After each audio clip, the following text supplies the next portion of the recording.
সিলেটের বিভিন্ন এলাকায় দিনের আলোতেই অবাধে কাটা হচ্ছে টিলা। ভারী যন্ত্রপাতি ব্যবহার করে ট্রাক ভর্তি করে সরিয়ে নেওয়া হচ্ছে মাটি। স্থানীয়দের অভিযোগ, দীর্ঘদিন প্রভাবশালী একটি চক্র টিলা কেটে মাটি বিক্রি করছে। প্রশাসনের চোখের সামনেই এসব কর্মকাণ্ড চললেও তা বন্ধে দৃশ্যমান নেই কোনো পদক্ষেপ। আমরা বাজারে দিলেন প্রতিদিন টাকা দিন, কত টাকা করে দিন?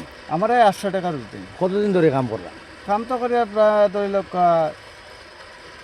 সপ্তাহ 10 দিন হইব। আমি রাজমিস্ত্রি আছি। আমি এই তো মাত্র দেখলাম, দেখার পর আমরা এখান থেকে তথ্য সংগ্রহ করতে হবে আমাদেরকে প্রথমে, যে এখানে কারা জড়িত আছে, জায়গাটা কার, এবং ডকুমেন্টারি কিছু ব্যাপার আছে, এগুলো আমরা সংগ্রহ করে তাদের বিরুদ্ধে আইনগত ব্যবস্থা নেব। হয়তো আমরা পরিবেশ আদালতে মামলা করতে পারি, স্পেশাল ম্যাজিস্ট্রেট আদালতে মামলা করতে পারি, আমরা এনফোর্সমেন্ট পরিচালনা করতে পারি। ভিগো ওয়্যার গার্ড প্রয়োজন মতো বাঁকানো যায়, অধিক চাপেও ভাঙে না। ভিগো। অনুমতি না নিয়ে পাহাড় কাটলে তার বিরুদ্ধে আইনানুগ ব্যবস্থা নেওয়া হবে বলে জানায় সিটি কর্পোরেশন। টিলা বা কোনো জলাধার এগুলিতে যদি কোনো স্থাপনা হয়, এগুলি যাতে কঠোরভাবে পর্যবেক্ষণ করা হয়, এই ব্যাপারে আমরা তাদেরকে নির্দেশনা দিব। ইনশাল্লাহ আমাদের মধ্যে যে জানতে পারলাম এটা যেহেতু পরিবেশের জন্য খুবই ঝুঁকিপূর্ণ ব্যাপার, এই ব্যাপারে আমরা আরো আমাদের দিক থেকে মনিটরিং বাড়িয়ে দিব। টিলা কাটা বন্ধে অভিযান পরিচালনা অব্যাহত রয়েছে বলে জানায় পরিবেশ অধিদপ্তর।